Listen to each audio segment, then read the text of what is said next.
Hi everybody, Captain Al speaking with your training tips designed to help make you a better, more knowledgeable flight simmer, pilot, or aviation enthusiast.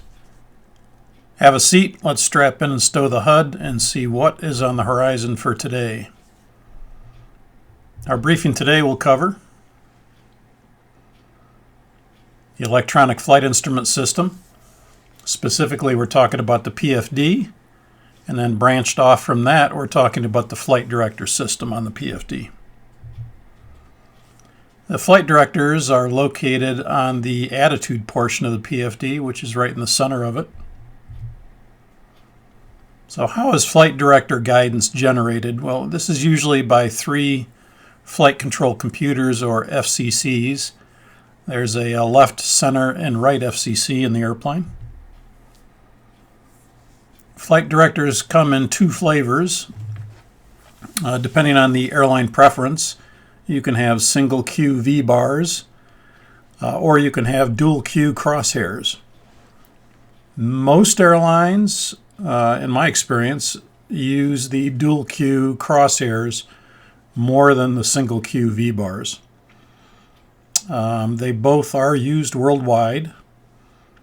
In my opinion, the dual Q crosshairs you can be more accurate with. You can be very accurate when you're manually flying the airplane with the crosshairs compared to the single Q V bars. For the single Q V bars, you can see that on course, the airplane symbol would be tucked right up into the V bars, with no sky or earth showing between the V bar and the airplane symbol. So you can see that on course, right here is where I'm talking about. In between the airplane symbol and the V bar, there'd be no space. If there is a space, then there'd be a command in this case to pitch up to whatever is set on your mode control panel in terms of an altitude. So if you have 6,000 feet set in your altitude window and you happen to pitch down, then the V bars are going to pitch up, giving you a pitch up command. If you happen to pitch up and the V bars would move below the airplane symbol, giving you commands to pitch down. And of course, this normally happens when you're manually flying the airplane as opposed to on autopilot. If you're on autopilot, of course, this is going to be tucked right into the V bars, and there's not going to be any deviation because the autopilot does a great job of flying the airplane.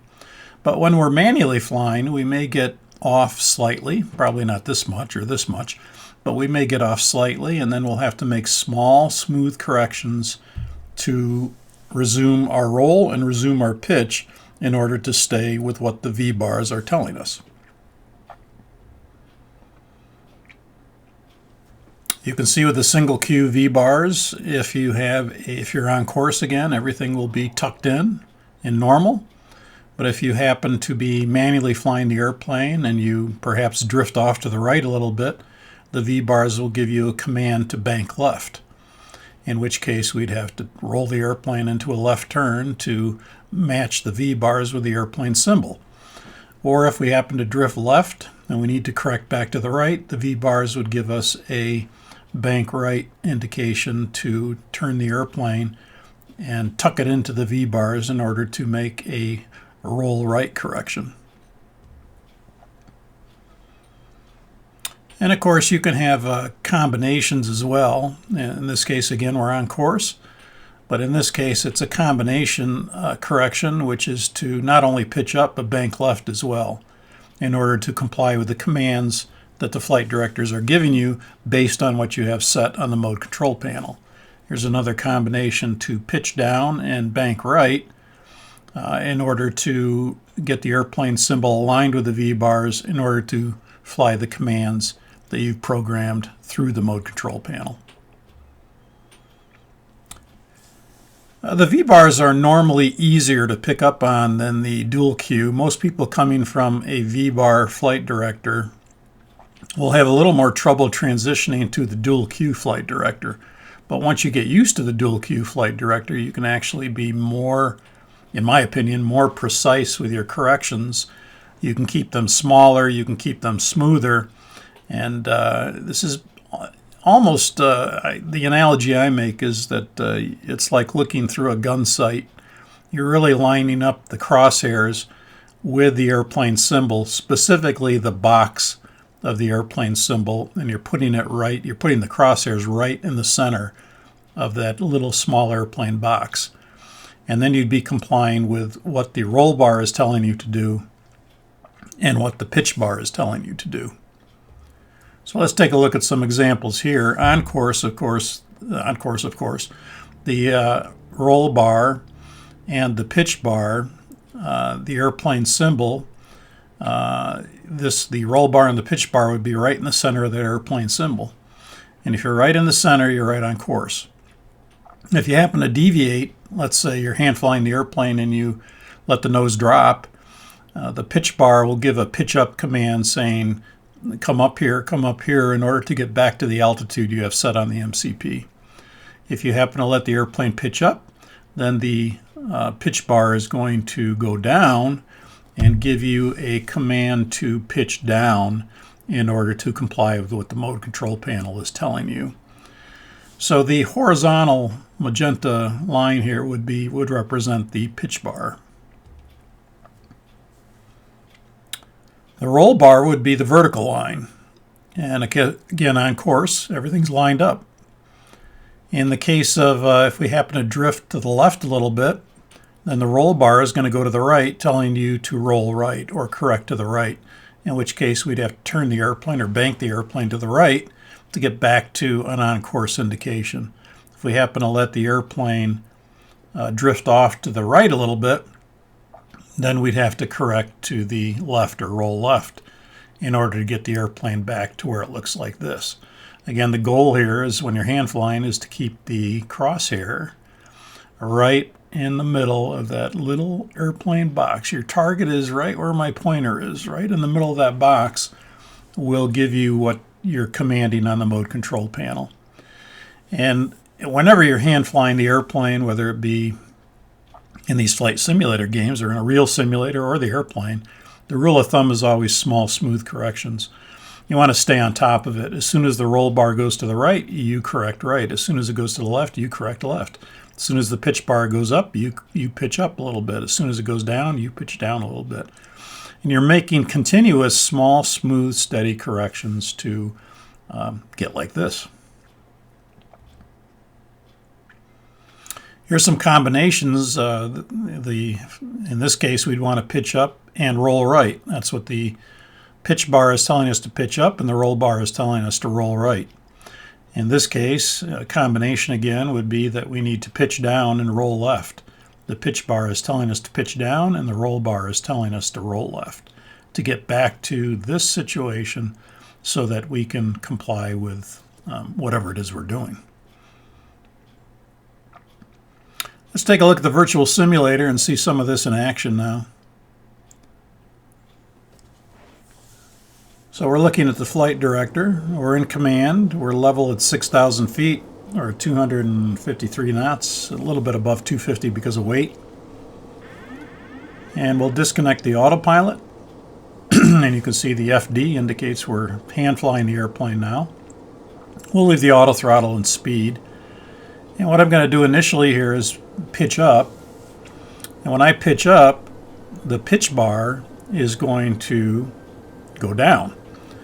And it's basically telling me to pitch down in order to correct. So in order to correct here, I'd smoothly bring the airplane back to the V-bar, or back to, in this case, the dual Q, flight director, and I want to put the crosshairs right in the center of that box. And that'll give me commands back to 6,000 because that's what my mode control panel is calling for. I'm calling for holding an altitude of 6,000 feet. So that would be a pitch down command. And of course we're looking at the dual Q flight director first, and then we'll look at the single Q after that.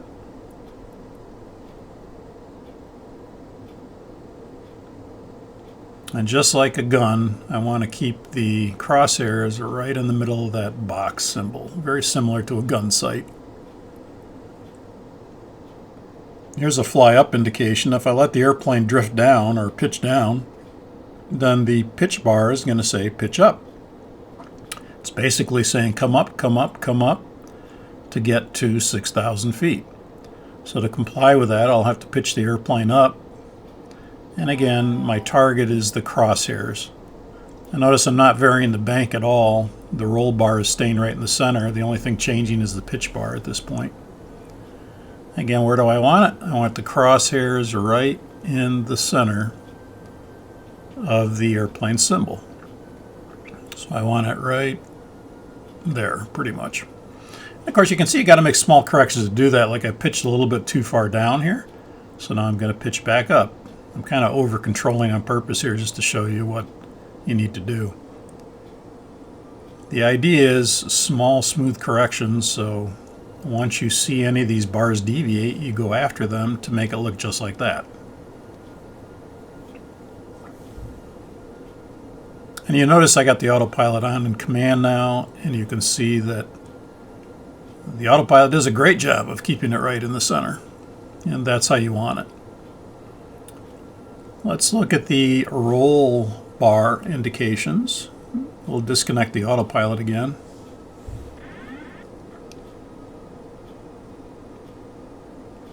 And we're going to drift to the left a little bit on purpose. And we'll see that when we do that, the roll bar will go to the right. And it's indicating roll right to correct back to, in this case, a heading of 180. Now I'll try to keep the pitch bar as steady as possible here so the pitch bar doesn't change, but just the roll bar changes. So now what I have to do to correct is roll back to the right slightly. And as I do so, the bar will start to come in. And again, my goal is to keep it right in the center of the airplane symbol, the roll bar and the pitch bar, to maintain 6,000 on a heading of 180.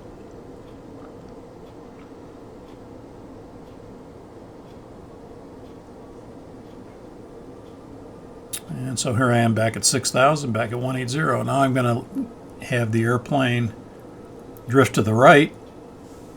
So I'll purposely make it go to the right here. And then the roll bar will go to the left. The roll bar is saying come left, roll left to get back to a heading of 180. I'm staying pretty much with the pitch bar, so that's keeping me at 6,000 feet. And now I need to roll back to the left, or start a left turn, in order to get back. You notice I'm not doing that right now. I'm in a right turn, and the bar is going further and further out the more I drift to the right. So the more I deviate, the more the bar is going to move to the left in this case, because I'm not following the command. You can see here I'm still turning right a little bit. Now I'll start the left turn back.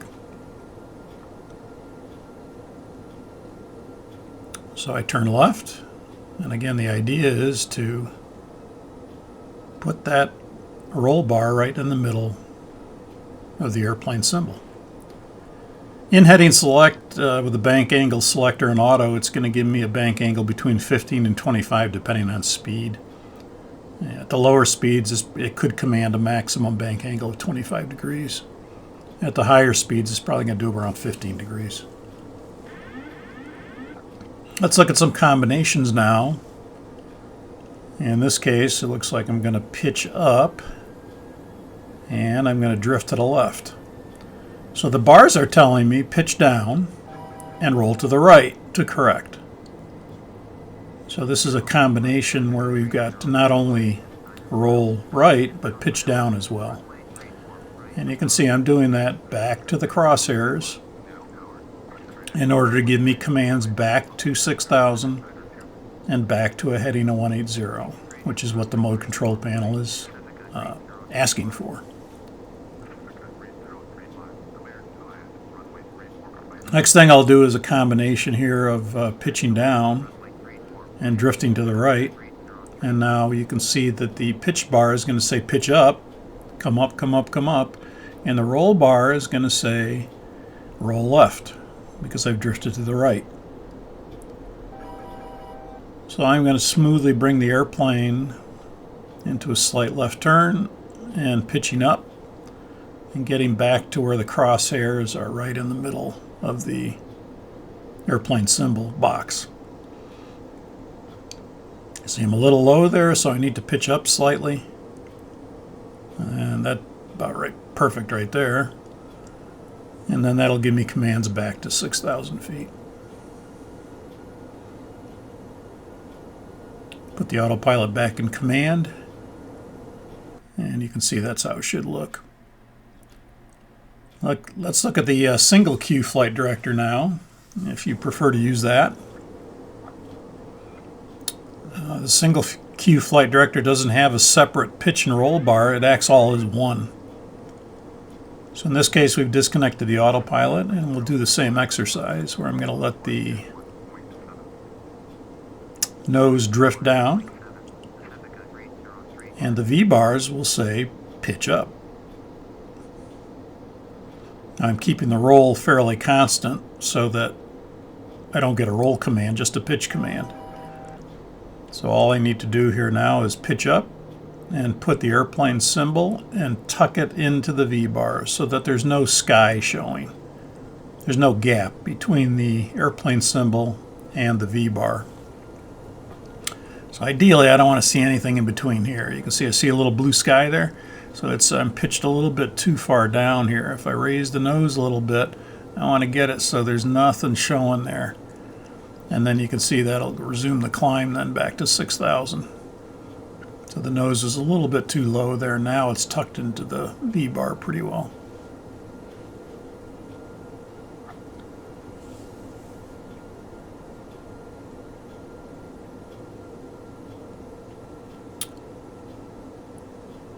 And the next thing I'm going to do is let the nose drift down,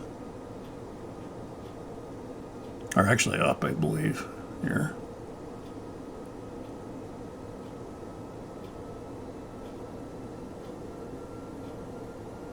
So we're going to let the nose pitch up here. And you can see the V-bars are cutting into the airplane symbol now, saying pitch down, pitch down, pitch down, to get back to our commanded 6,000 feet. So I'm going to take the airplane and pitch over with the elevator. And I'm going to go right back to where the V-bars are just on top of the wings of the airplane symbol. And again, with no brown earth or blue sky showing between.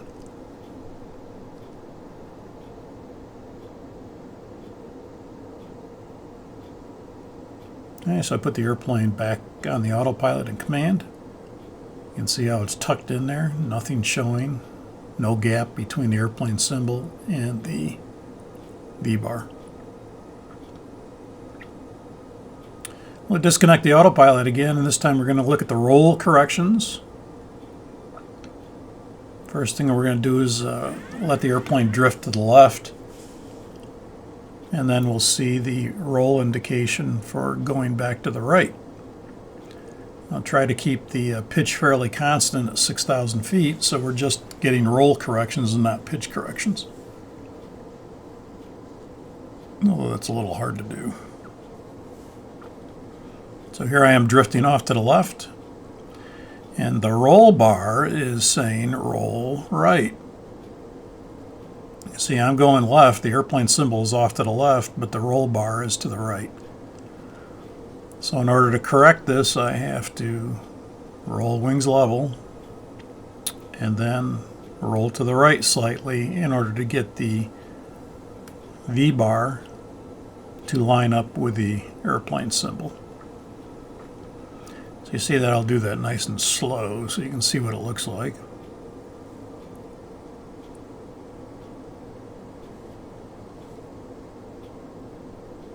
So now it's still saying roll right. And now I've closed the gap. Now I'm kind of where I want to be right now, which is tucked right in there. And that'll give me commands back to 6,000 and back to a heading of 180.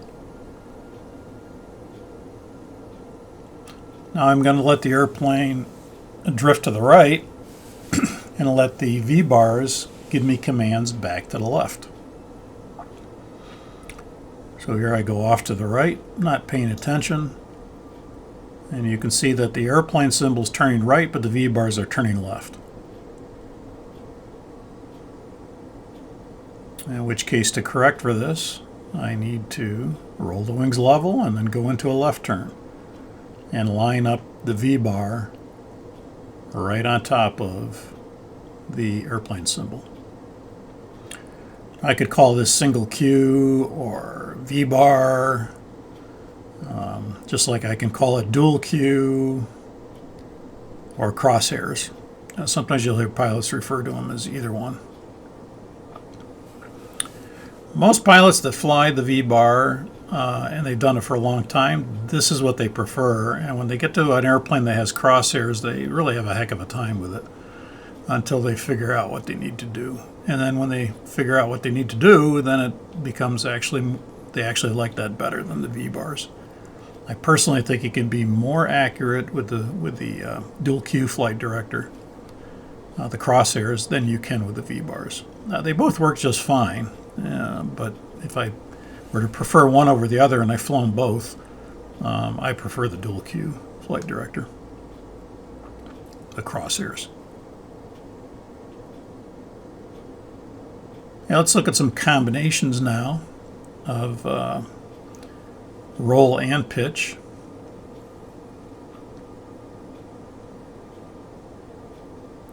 The airplane lined up here as close as possible back to 180 and back to 6,000. Autopilot's engaged again. Autopilot's off, and we're going to let the airplane drift to a nose-high attitude, and we're going to roll to the left. Of course, the V-bar is telling us, hey, pitch down and roll right. Pitch down and roll right. Pitch down and roll right. That's what it's telling you, because we're deviating from it. So what we're going to do is roll wings level. But now you can see the pitch is off, so we need to adjust the pitch. So the pitch is adjusted now, but now we need to adjust the roll. And now we need to adjust the pitch. And again, the idea is that you get the V-bars right back into the airplane symbol with no gap in between. And again, what are they doing? They're giving you commands back to the heading of 180 and also back to the altitude of 6,000. Let's let the airplane drift down now, and we'll let it drift to the right as well. So now you can see that the V-bars are telling us pitch up and roll left, pitch up and roll left, pitch up and roll left, please. And of course we can do that then. We pitch up, we'll start to roll left, and we'll put the V-bars right on top of the airplane symbol. Small smooth corrections, we want to keep it there. Adjust as necessary. And then it'll give us commands back to the parameters that we set up on the mode control panel. Very easy to over control, so again, the rule of thumb is always small, smooth corrections and constant scanning when you're hand flying. It very much is a scan exercise in terms of keeping your corrections small and smooth and anticipating or reacting to small changes. So when you're hand flying, let's say a 3-engine ILS approach or a 2-engine visual approach, or whatever you happen to be doing, and you're hand flying it, the attention has to be on making small, smooth corrections as you fly the profile down to landing. So that completes our discussion of the Flight Director system. Okay, let's lower the HUD and go flying. Till our next briefing, keep the blue side up. Captain Al, out.